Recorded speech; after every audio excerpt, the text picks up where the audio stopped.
In Italy tonight, infections are spiking. The country under lockdown for the past week saw its death toll rise by 475 today, the biggest one-day jump. And experts say the U.S. may not be far behind. Tonight, the CDC is expanding its travel warning, urging Americans to avoid non-essential travel to all parts of China, not just the outbreak's epicenter. A senior administration official says the White House is considering more travel restrictions. Tonight, Americans are scrambling to get out of Wuhan, China, on a charter flight organized by the State Department. The warning from the CDC, the coronavirus is spreading so quickly around the globe, it may only be a matter of time before it begins rolling across the U.S. with the potential to become a pandemic. When you have influx of individuals who are infected from multiple countries, then the danger of that outbreak in this country increases substantially.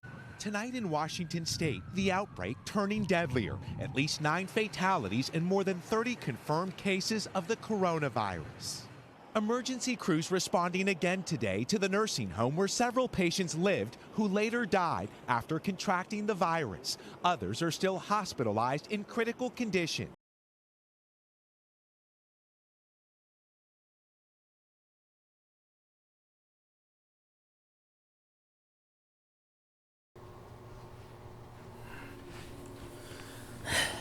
Hello, this is Nathaniel.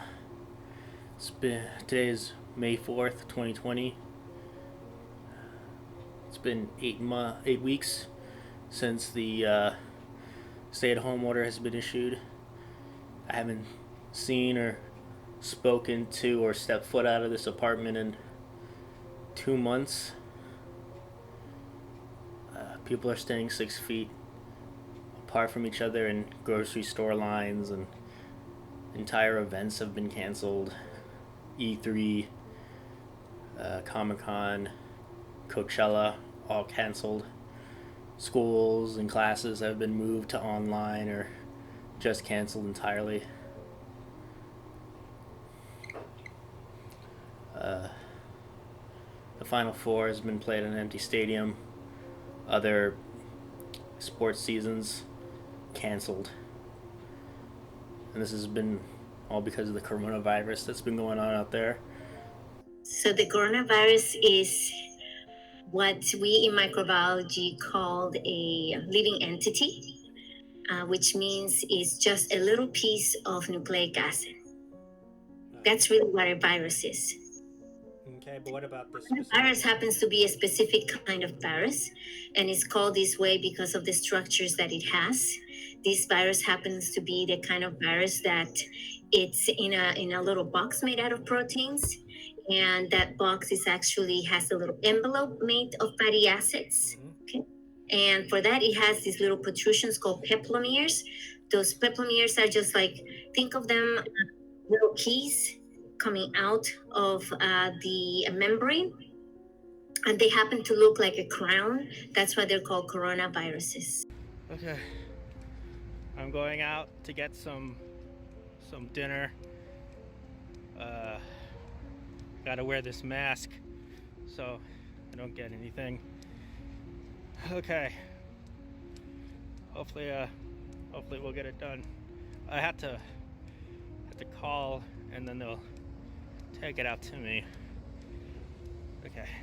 Well, the main thing about this virus is not necessarily its shape or how it's made. It's actually the fact that it's overly infectious and the way it transmits and the pathogenicity, that is how sick it can make you and how quickly it can make you get sick and how easy it's passed from one person to another.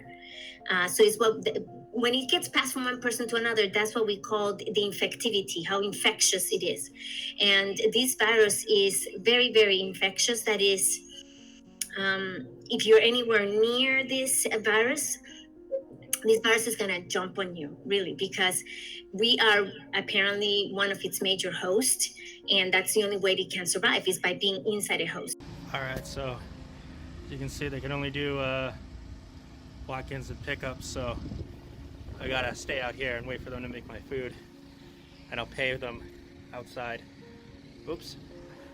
So that's what I'll do. I'm actually I'm recording a documentary right now about the pandemic and everything. Oh yeah. Yeah.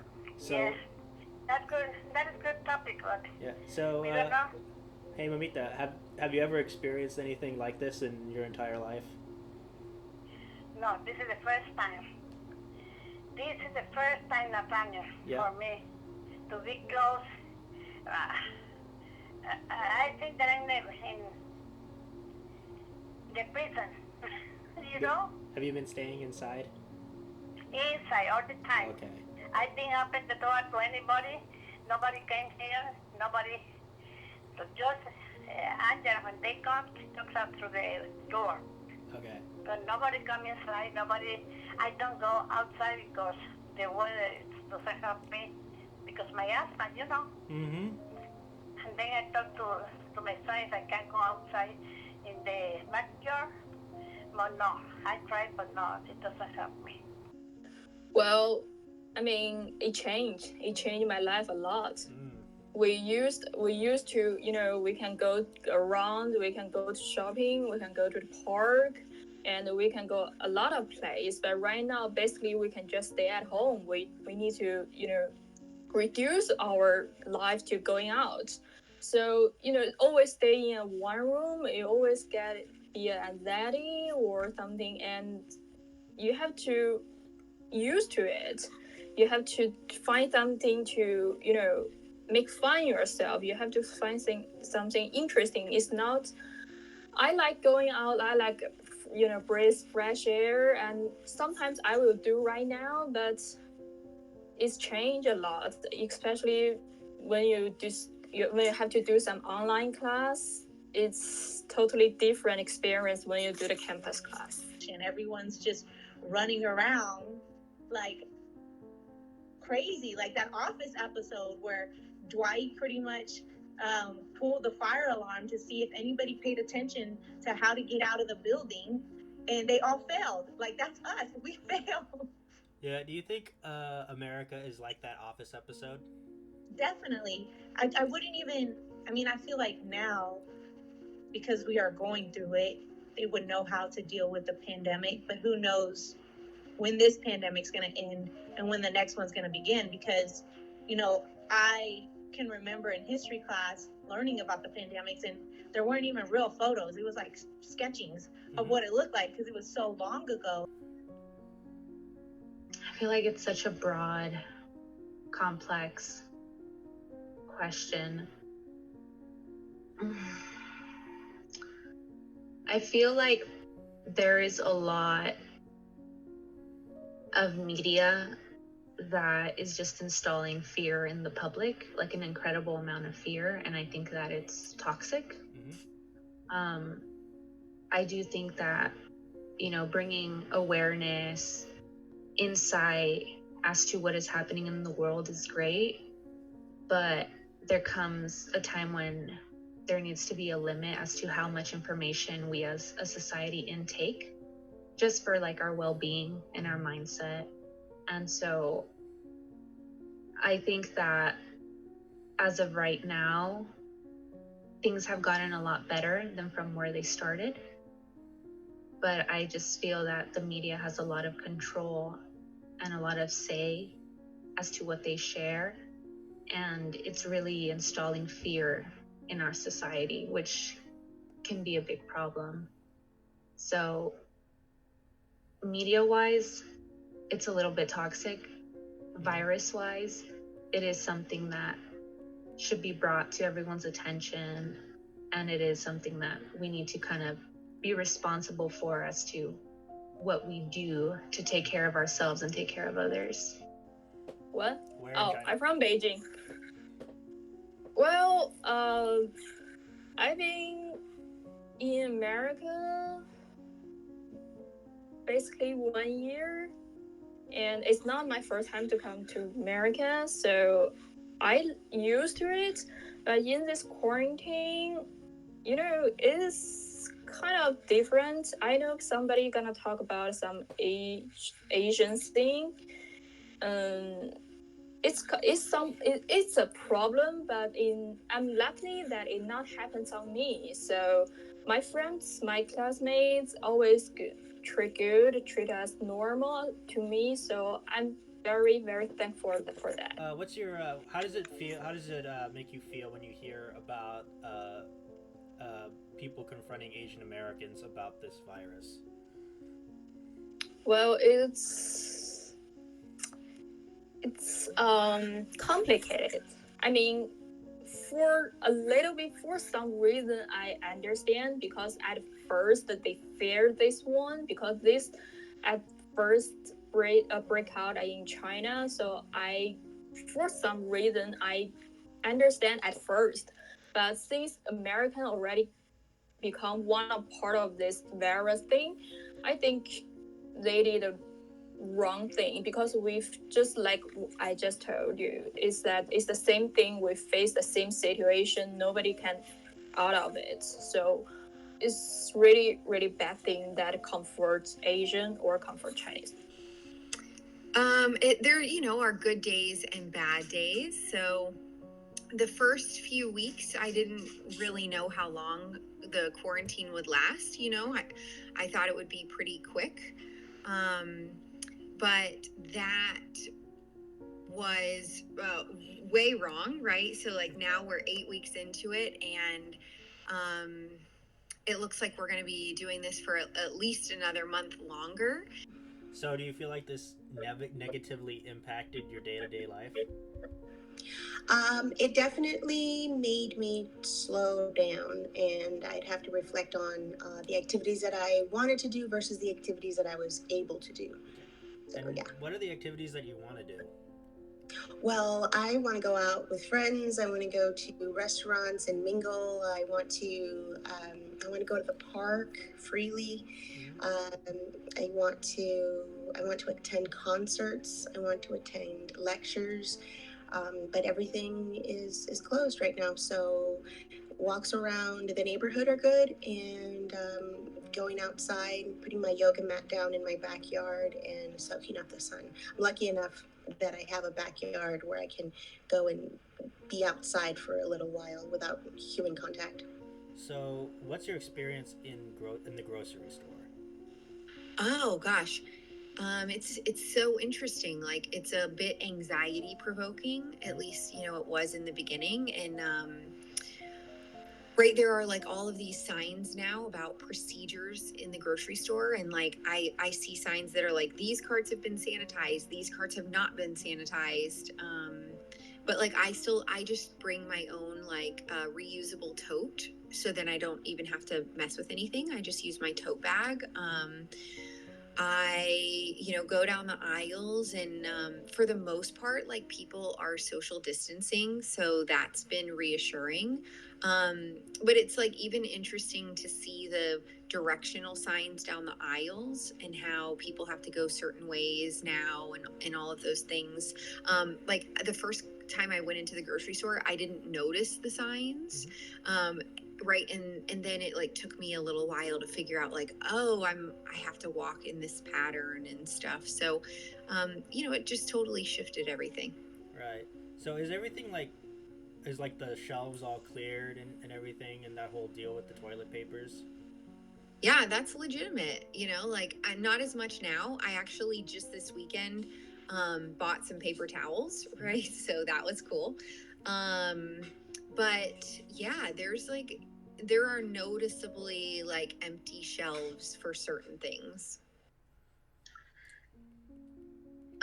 So I actually got laid off. Well, let me rephrase that. I got put in a 3-month furlough with no pay. But I kind of feel like I got laid off. Like, no joke, just because the type of work that I do is in the events industry. And the events industry has just been that industry that's been hit the hardest, given that, with the whole restrictions and no contact, we can't have any events. And even when these restrictions get lifted and phase 1, 2, 3 take place, events are still not okay, and those that are okay only have a limit of maybe, 10 people, 25 people. But the events that we would hold are typically held in Las Vegas in the convention center, which includes thousands of people. So in my head, I'm just thinking this 3-month furlough may become permanent. It's still hard. It's still hard just thinking that, I'm one of many that's been affected. And at first, in my head, I was like, I'm not going to get affected by this because I have a well-secure job. Mm-hmm. But little did I know, well, girl, you're in the events industry. Of course you are. And next day, boom, you have a job and now you don't. And it's kind of hard to find a new one when everyone's in quarantine and a lot of the industries aren't hiring unless they're essential workers. So how is it like being an essential worker? It's hard because you never know what you're going to face. But at the same time, it's like I'm grateful that I still have a job. Mm-hmm. So, yeah, definitely, because I've seen a lot of cases where people get hit really hard with this virus, and some of them don't end up getting out of that situation, and others have been losing their family members because of it. Well, right now we're doing carry out and drive through. So for the carry out in the lobby, we have a mirror basically. So it's like the customer just hands you the money, but you have no type of contact with them. They're actually 6 foot away. And then the drive through, even though they're not 6 foot away, we try to hand everything in a little container and just give it out, so that way we won't have any type of contact with them. And we're always wearing masks, we're wearing gloves, and then we're constantly changing the gloves that we use when serving the customers. A lot of these outbreaks, especially from viruses, and whenever we have illnesses like this, these are things that have to be approached very quickly, very fast. The response have to be as quick as possible and as comprehensive as possible. In some regards, I appreciated the daily updates with the scientists because I felt like they were doing their best to try to tell people what was going on. But on the flip side of that, I think that there's just so much efficiency that a government can have. And when they say, hey, we're getting this money to you, to the small businesses and things, again, maybe the spirit of it might have been in the right place, but $1,200, unfortunately, is not even going to cover.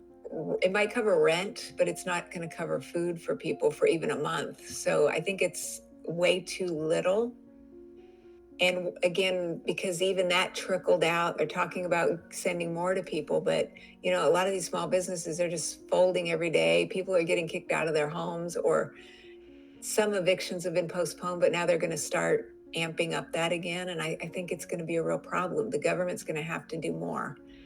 How that's going to look is anybody's guess, but it isn't enough. Yeah, I think what it really showed truly was financially a majority of the middle class people do not have a savings a savings nest that would allow them to get past something like this. It really put into perspective why you have to save 3 to 5 months out. But again, a lot of the middle class and lower class people don't even make enough to save. They live paycheck to paycheck. And it's the middle class that pretty much keeps the country afloat because we get taxed the most. I say we because I'm in the middle class too. But we get taxed the most and we don't get enough tax breaks, and we really keep the country, going. But it put those things into perspective for me. Is everything shut down. There was no work, and no one knew what to do. There wasn't a plan B for a lot of people. I think they are at the point of, the government and the states are not working together. The states are doing what they want, and the government is doing the best that they can? Yes, I definitely think that this could have been avoided. You know, the United States wasn't the first country that was under attack by this virus, but it is the country that is now in most jeopardy. And I feel like as a country, we waited way too long to install the best safety policies and restrictions for the people, while other countries were already doing a whole quarantine, stay-at-home policy. Before this reached the United States, the U.S. could have, prepared as to what they were going to do once it came here. I know that they didn't stop, abroad flights until there was a certain amount of cases in the U.S. I think it could have been prevented if there were restrictions against abroad flights or domestic flights. If that was in place, it could have stopped the virus from spreading. I mean, you can't 100% ever stop anything, but you can definitely contain it by limiting, travel. And I know he said that he was going to stop doing the daily press conferences because the reporters were being too mean to him. It's not about you, sir. Exactly. So, this is not your time to shine. Please take a seat. I feel terrible for the seniors that didn't get to graduate, walk the stage. I mean, they graduated, but they didn't get that opportunity to walk the stage. And that's pretty much what you dream of your whole senior year. Oh yeah, it's totally different. So we usually do an in-person entire production for graduation.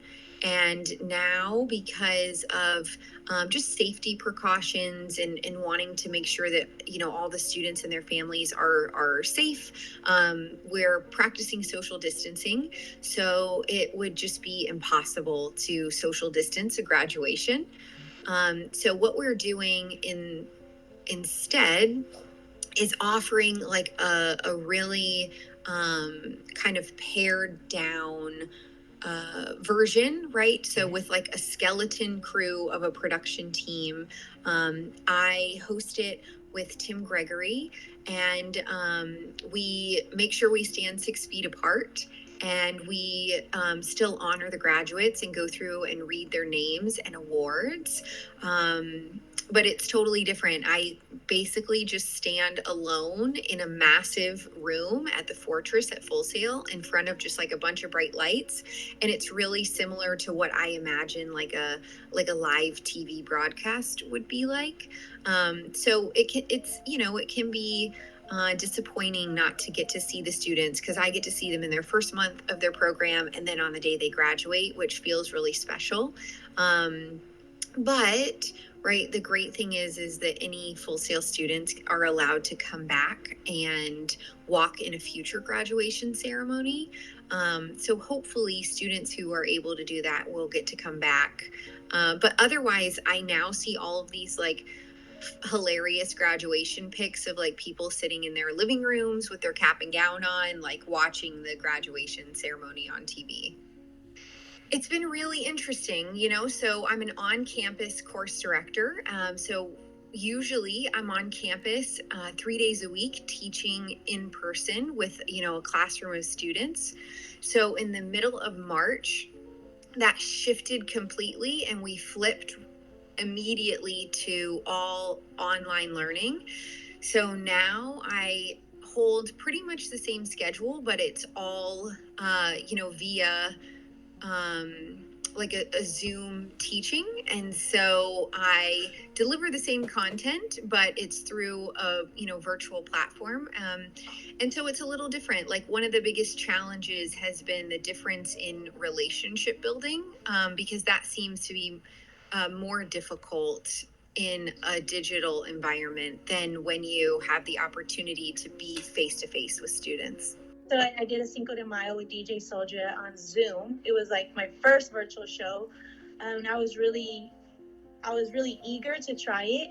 I knew like DJ Soldier, he pretty much had all of the production down, so I knew it was going to be a good show. But it was going to be weird for me not to have any crowd interaction or not to see anybody. You're literally just looking at a camera, and you're hoping they're vibing with you because you want it to feel just like a concert.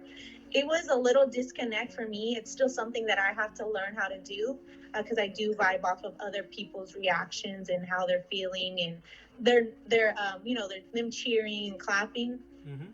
But I don't know when we're ever going to get back to doing live shows. So it's just one of those things that you have to have confidence in yourself, definitely as an artist, and you have to really perform at 100, even if you can't see people. All right. So how does doing online seminars different from being like in the seminar, like physically? I have to say, it was pretty intimidating. I was having to do a weekly Facebook Live thing that was super weird because I can't see the people who are watching me, and that was a huge difference. Because when you have a big audience, you kind of feed off of that energy. So it took me a couple of weeks to get the hang of that, and then I've started teaching classes on Zoom, just like every other person. That was a lot better because you can see the students and interact with people. Mm-hmm. So, but I have to say, now that I'm starting to get the hang of this, I think you're going to be really hard pressed to get me out the door from now on. If I can just do this at home. I mean, it's an adjustment, but we all have to learn and change. And so I've actually kind of liked it. So what is it that you do? I'm an actor. I'm an actor full time. Okay. And how does this outbreak affect your work? It really slowed us down. It shut the industry down for a little while, and it forced us to find different alternatives to our work, to even just being creative and staying creative. Well, it made us look for alternatives. And so the way that it's affected the industry is that not only did a lot of people kind of like level up in their education because they've been learning from each other and from other leaders in our industry, but it's made us look at self-taping a little differently.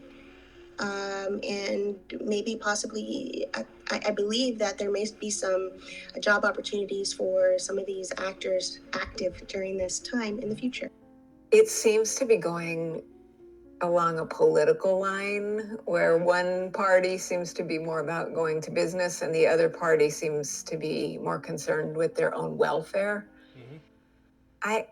You see it on the news every day. I think there's a push towards like personal responsibility. Like there's only so much the government can do for you. So at the end of the day, the government can't come and wash your hands for you. They're not going to be able to put your mask on for you. And so if you want to go out and exercise these civil liberties that you believe are being violated, then you should have enough respect for yourself and especially for other people that you do that in a safe way. I mean, at least wear a mask, at least stay away from people. And I think it's been I've been really disgusted by it, to be honest. I mean, I understand that people need to get back to work, but if they're not going to do social distancing, then this isn't going to work. And then I've talked to a lot of people, they don't seem to believe this is real. They seem to believe that because there are not that many cases right now, that this is some made up thing by the government and that the government doesn't want them to work or something. I don't believe that at all. The only reason why we don't have more cases right now is because we've been doing social distancing. And I think that the big thing is, this situation shows that your actions and my actions really do affect other people. We can really see that. So if I'm acting irresponsibly and then I bring a disease home and, wipe out half of the family, then that's on me, I think. And I think people have to take personal responsibility for it to a certain degree. And there's got to be some fine line. But some people don't seem to have any common sense when it comes to respecting other people.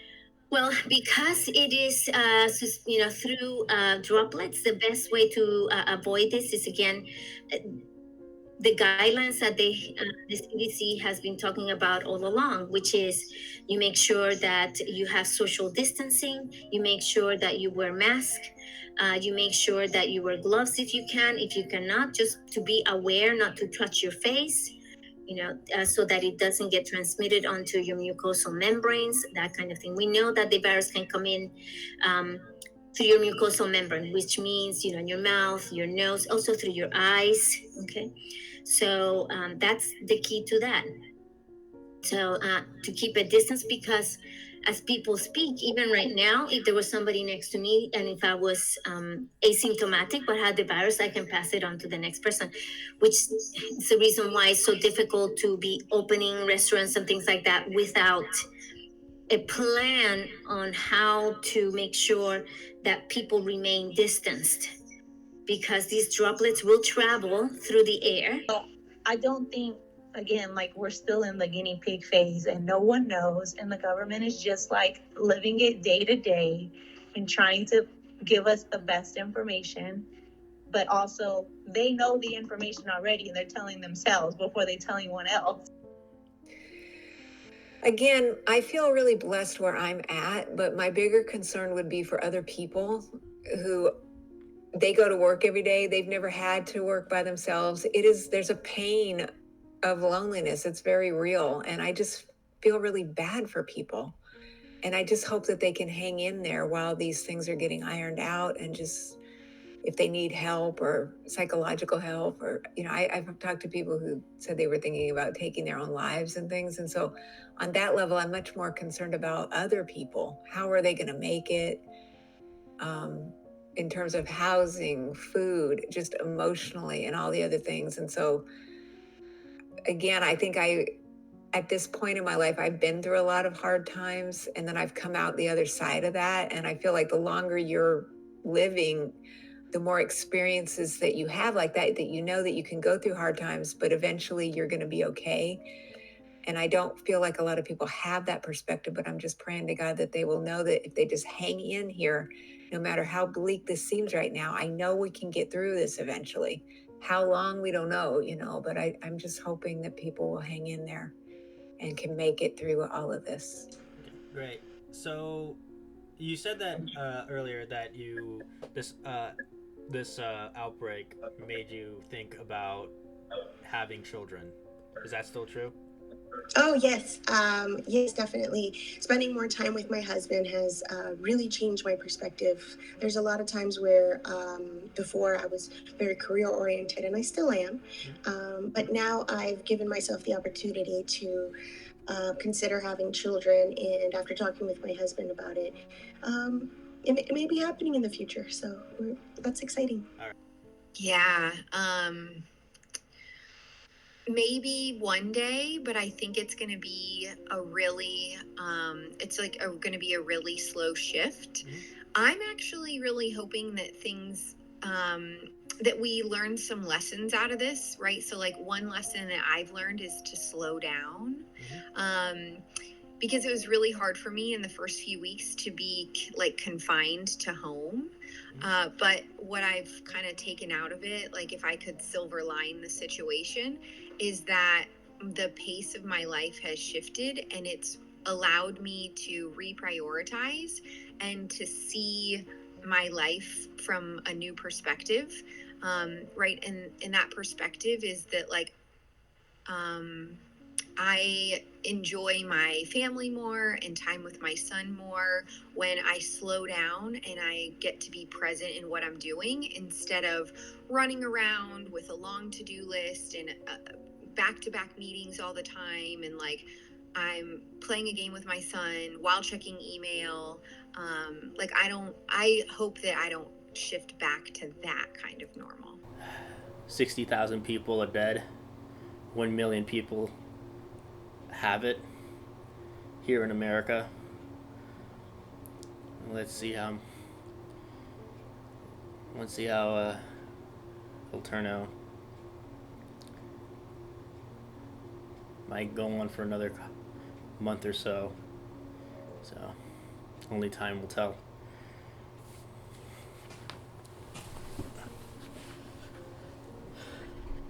In poorest categories, we're lower than the world. Lower than we're the lower world? than What is that? Europe. In what? Look. In what? Take a look. Right here. Here's case death. Oh, you're doing death as a proportion of cases. I'm talking about death as a proportion of population. That's where the US is really bad. Well, much worse than South Korea, Germany, etc. You can't do that. You have Why to go. can't I do that? You have to go by. You have to go by where. Look, here is the United States. You have to go by the cases. The cases. Why are not dead. as a proportion of when population? We have somebody.